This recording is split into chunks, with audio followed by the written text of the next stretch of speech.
Hi friends, welcome to Radha Salim One. Please like, share, subscribe and comment please. Thank you for watching. వైశాఖ పురాణం 22వ అధ్యాయం దంతిల కోహల శాప విముక్తి. నారద మహర్షి అంబరీష మహారాజునకు వైశాఖ మాస మహిమను ఇట్లు వివరించుచున్నారు. శృతదేవుని మాటలను విని శృతకీర్తి మహారాజు ఇట్లు అడిగాను, మహాముని, ఇహపర సౌఖ్యములను ఇచ్చు వైశాఖ మహిమలను ఎంత విన్నా కూడా నాకు తృప్తి కలగటం లేదు. నేపం లేని ధర్మము, శుభకరములకు విష్ణు కథలు, చెవులకింపైన శాస్త్ర శ్రవణము ఎంత విన్నా కూడా తృప్తి కలగదు. ఇంకను వినవాలనే అనిపిస్తుంది. నేను పూర్వజన్మలో చేసిన పుణ్యం ఫలించుటచే మహాత్ముడవైన నీవు అతిథివై నా ఇంటికి వచ్చావు. నీవు చెప్పిన ఈ అమృతోపదేశమును విని బ్రహ్మ పదవిని ముక్తిని నా మనసు కోరటలేదు.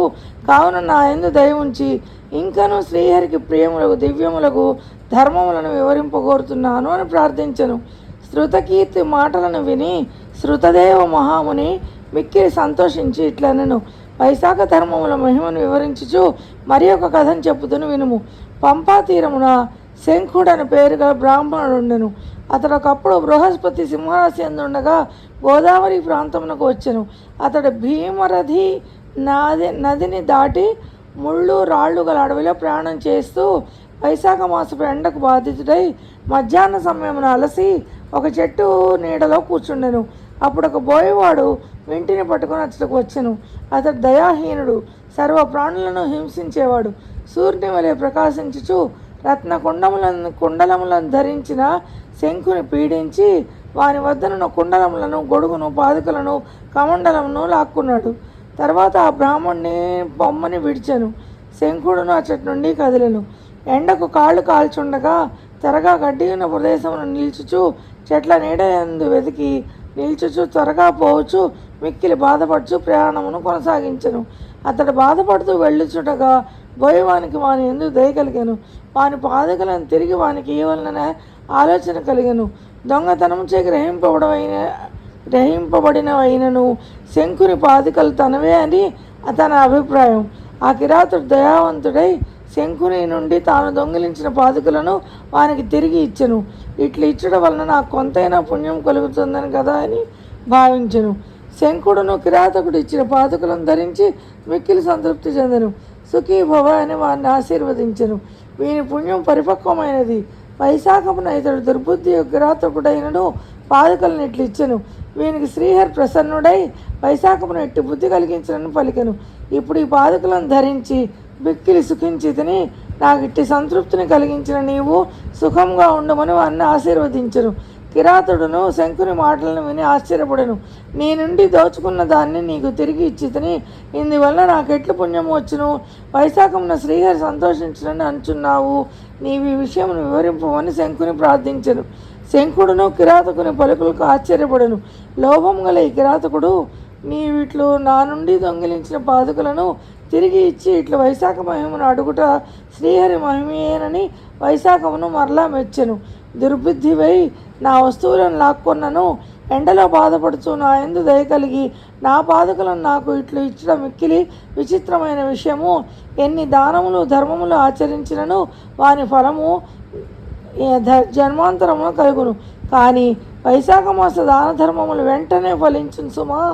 పాపాత్ముడవైనను కిరాతకుడవైనను దైవ వశమున నీకిట్టి బుద్ధి కలిగింది. నీకింత మంచి బుద్ధి కలుగుటకు వైశాఖ మాసము శ్రీహరి దయ కారణము సుమా.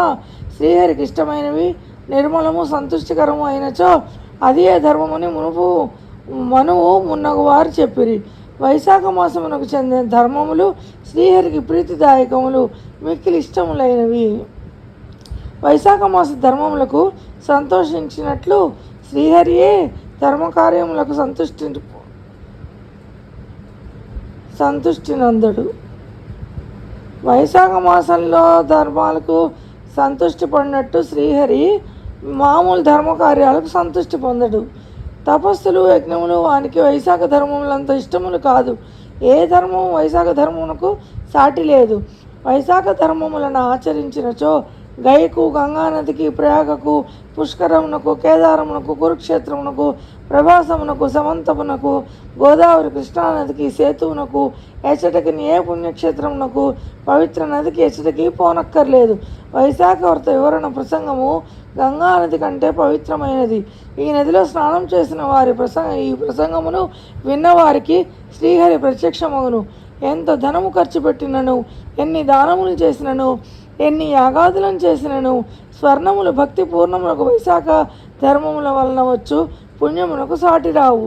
కావుననే ఈ పవిత్రమైన వైశాఖ మాసమునకు నాకు పాదుకలను ఇయ్యవలనని నీకు అనిపించింది. ఈ మాసం అంత గొప్పది కావుననే దీనికి మాధవ మాసం అని కూడా పేరు వచ్చింది.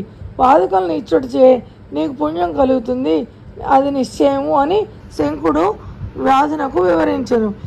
ఇంతలో ఒక సింహం పులిని చంపుటకై వేగంగా పోవచ్చు మార్గ మధ్యమున కనిపించిన మహాగజంపై పడెను. సింహమునకు గజమునకు భయంకరముకు యుద్ధము జరిగెను. రెండును యుద్ధము చేసి అలసి నిల్చుండి శంకుని కిరాతకుని చెప్పు మాటలను వినుట జరిగెను. వారు వెంటనే వైశాఖ మహిమలను వినుట చేత గజసింహ రూపములను విడిచి దివ్య రూపములను పొందిరి. వీరిని తీసుకొని పోవుటకై దివ్యములైన విమానములు వచ్చినవి. దివ్య రూపములను ధరించిన వారిద్దరూ కిరాతకుని వైశాఖ వ్రత మహిమను చెప్పుచున్న శంకునికి నమస్కరించిరి. కిరాతకుడు శంకుడును ఆశ్చర్యపడి, మీరెవరు, మాకేలా నమస్కరిస్తున్నారని ప్రశ్నించిరి. గజసింహములుగానున్న మీకు ఈ దివ్య రూపములు కలుగుట ఏమని ప్రశ్నించిరి. అప్పుడు వారిద్దరూ, మేము మతంగా మార్చి పుత్రులము, దంతిరుడు, కోహరుడు అని మా పేర్లు, అన్ని విద్యలను నేర్చి యవ్వనంలో ఉన్న మా ఇద్దరిని చూసి మా తండ్రియగు మతంగా మార్చిన ఆయనలారా, విష్ణు ప్రియకరమైన వైశాఖ మాసమున చలివేంద్రములను ఏర్పరచుడు, జనులకు విసనకర్రలతో అలసట పోనట్లుగా విసరడు, మార్గమున నీడనిచ్చు మండపములను ఏర్పాటు చేయుడు, చల్లని నీటిని అన్నమును బాటసార్లకు ఇచ్చి వారి అలసట పోగొట్టుడు, ప్రాతకాలంలో స్నానం చేసి శ్రీహరిని పూజింపుడు, శ్రీహరి కథలు వినుడు, చెప్పుడు అని మాకు బహువిధములుగా చెప్పారు. ఆ మాటలను విని మేము కోపగించితిమి. అతడు చెప్పిన ధర్మములను ఆచరింపలేదు. పైగా మా తండ్రి మాటలను తిరస్కరించుచు మాకు తోచినట్లుగా నిర్లక్ష్యముగా సమాధానములు ఇచ్చితిమి. ధర్మము లాలసుడకు మా తండ్రి మా అవినయమునకు నిర్లక్ష్యమునకు కోపించెను. ధర్మ విముఖుడవైన పుత్రుని వ్యతిరేకమున బలునకు భార్యను దుష్టులను శిక్షింపని రాజులను వెంటనే విడువవలేను. దాక్షిణ్యం వల్ల ధనలోభం చేత పైన చెప్పిన అకార్యములను చేసినచో సూర్యచంద్రులు ఉన్నంత కాలము నరకమును ఉందురు. కావున ఆ మాటను వినక క్రోధావేశములతో వ్యవహరిస్తున్న మీరు దంతిరుడు సింహముగాను, కోహరుడు గజముగాను చిరకాలం అడవిలో ఉండుడని మమ్ము శపించెను. పశ్చాత్తాపం పొందిన మేము ప్రార్థింపగా జాలిపడిన మా తండ్రి, కొంతకాలమునకు మీరిద్దరిని ఒకరినొకరు చంపుకొని పోదురు, అప్పుడే మీరిద్దరూ కలిసికొందురు. ఆ సమయంలో కిరాతకుడు శంకుడైన బ్రాహ్మణునితో వైశాఖ ధర్మములను గురించి చర్చించుడు విందురు. దైవికముగా మీరు వారి మాటలను విందురు. అప్పుడే మీకు శాప ముక్తి కలుగునని శాప విముక్తిని అనుగ్రహించను. శాప విముక్తిని పొంది నా వద్దకు వచ్చి వెళ్ళుదురని మా తండ్రి గారు చెప్పిరి. ఆయన చెప్పినట్లుగానే జరిగింది. కృతజ్ఞులమైన మేము నమస్కరించుచున్నామని దంతిన కోహిలులు చెప్పి తమ తండ్రి వద్దకు విమానములెక్కి వెళ్ళిపోయారు. వాని మాటలను విని కిరాతకుడు మిక్కిలి విస్మితుడయ్యను, అంటే ఆశ్చర్యపోయాడు. శంకుడును కిరాతకునితో పోయి, వైశాఖ మహిమను ప్రత్యక్షంగా చూసితివి కదా, వైశాఖ మహిమను వినుట వలననే దంతిల కోహిలులకు శాప ముక్తి కలిగినవి కదా అని పలికెను. కిరాతునిలో ఉన్న హింసాబుద్ధి నశించెను, వాని మనసు పరిశుద్ధమయ్యను. అతడు పశ్చాత్తప్తుడై శంకునకు నమస్కరించి ఇట్లనను అని శృతదేవుడు శృతకీర్తి మహారాజునకు చెప్పెను. ఈ విషయమును వైశాఖ మహిమను అంబరీషునకు వివరించుచు నారదుడు చెప్పెను. వైశాఖ పురాణము 22వ అధ్యాయం సంపూర్ణం.